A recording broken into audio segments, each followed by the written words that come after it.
ناس كتير بتسالني ازاي استثمر في اذون الخزانه. هقول لكم الموضوع بمنتهى البساطه. الاستثمار في اذون الخزانه بيتم عن طريق 3 طرق ما لهمش رابع.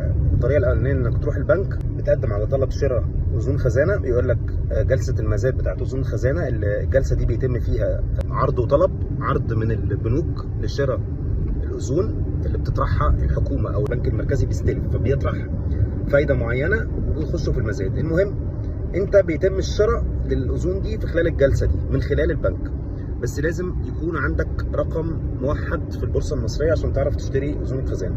فده البنك اول حاجه هيسالك عليها، عندك رقم موحد ولا لا. لو ما عندكش رقم موحد بتعمل طلب رقم موحد، والطلب ده بيقعد من اسبوع ل 10 ايام على حسب ميعاد الجلسه. انت قدمت امتى، وميعاد الجلسه بيبقى غالبا يوم الثلاث. بعد كده الوثائق بتتم، وانت لو ليك تواصل مع حد من خدمه العملاء بيقول لك خلاص الوثائق تمت بتاريخ كذا. ميزتها ان هي الفايده بتاعتها بتنزل مقدما زي ما انا قلت قبل كده، وعندك ثلاث ادوات، عندك ال3 شهور وال6 شهور والسنه. فده لو انت عايز تخش في اذون الخزانه من خلال البنك. الطريقه الثانيه وهي الاسهل، انك بتخش تشتري وثائق في حاجه اسمها صندوق دخل ثابت او صناديق ماليه. الصناديق دي تبقى موجوده في البورصه المصريه متسجله، في صناديق كتيره جدا.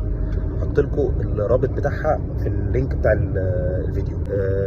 فالصناديق دي وهتلاقي العائد اللي محطوط عليها ده العائد السنوي الفائت مش القادم، يعني ده متوسط الفايده او العائد اللي هي عملته في خلال ال 12 شهر اللي فاتوا. اشهرهم طبعا في صندوق اسمه بريق، ده اشهر صندوق فيهم.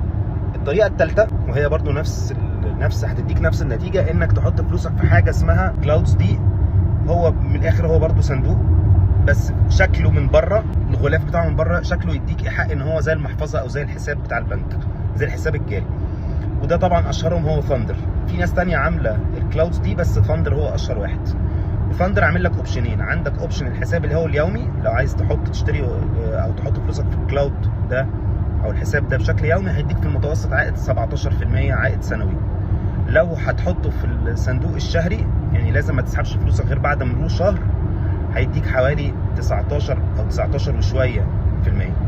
هي نفس الطريقه برضه. هو ثاندر بيعمل ايه بالفلوس دي؟ ثاندر ما بياخدش الفلوس يحطها في جيبه، هو بياخدها يحطها برضه في الصندوق بتاعه، صندوق برضه دخل ثابت زي صندوق بريق اللي احنا بنتكلم عليه.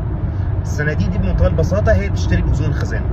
ده بشرح مبسط جدا يعني. هو بيلم فلوس كتيره من ناس كتيره. الصندوق ده اللي هو بيتبع احد شركات السمسره او البنوك او شركات التامين، وبيروح يشتري بيها اذون خزانه، يعني بيسلف الحكومه. فهي هتديك نفس النتيجه زي لو انت رحت اشتريت من البنك مباشره.